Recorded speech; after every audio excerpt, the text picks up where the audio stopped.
Super star Rajinikanth కు సినీ జన్మను ప్రసాదించిన వారిలో ఒకరైన ప్రముఖ సుప్రసిద్ధ దర్శకుడు జె మహేంద్రన్ ఇక లేరు. గత కొద్ది రోజులుగా కిడ్నీ సంబంధిత వ్యాధులతో బాధపడుతున్న ఆయన మంగళవారం తుది శ్వాస విడిచారు. ఆయన ప్రస్తుత వయసు 79 సంవత్సరాలు. ఈ మరణ వార్తను ఆయన కుమారుడు సోషల్ మీడియాలో వెల్లడించారు. J Mahendran social media account నుంచి ట్వీట్ చేస్తూ డైరెక్టర్ మహేంద్రన్ ఇక లేరు, ఈ రోజు ఉదయం తుది శ్వాస విడిచారు అని తన పోస్ట్లో పేర్కొన్నారు. నా తండ్రి ఆత్మకు శాంతి చేకూరాలని భగవంతుణ్ణి ప్రార్థించండి అంటూ ఆయన అభిమానులకి ఈ విషయాన్ని తెలియజేశాడు. ప్రస్తుతం భౌతిక కాయాన్ని ఆయన నివాసానికి తరలించారు. ప్రజలు, అభిమానులు, సినీ దర్శకులు సందర్శనార్థం పార్థివ దేహాన్ని అక్కడే ఉంచనున్నారు.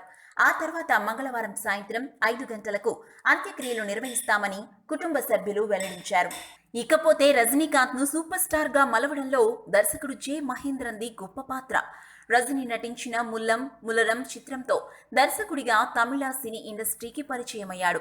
1980లో ఆయన రూపొందించిన నేంజతాయ్ కిలాతే చిత్రానికి 3 జాతీయ అవార్డులు లభించాయి.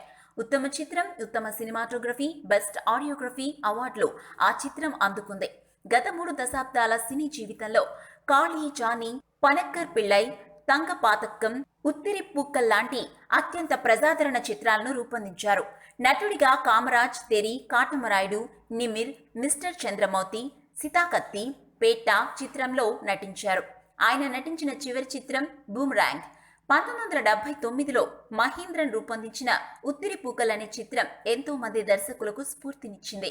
మణిరత్నం, శంకర్ లాంటి దిగ్గజ దర్శకులను డైరెక్టర్లుగా మార్చేందుకు ఇన్స్పిరేషన్ గా నిలిచింది.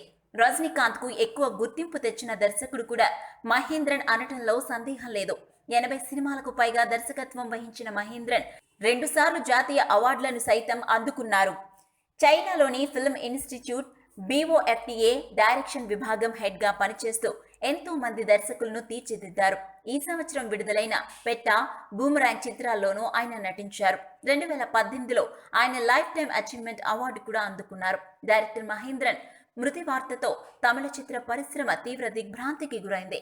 పలువురు సినీ ప్రముఖులు, రాజకీయ వ్యాపార వర్గాలు ఆయనకు సంతాపం ప్రకటించాయి. If you like the video, please like us and subscribe Tollywood Nagar.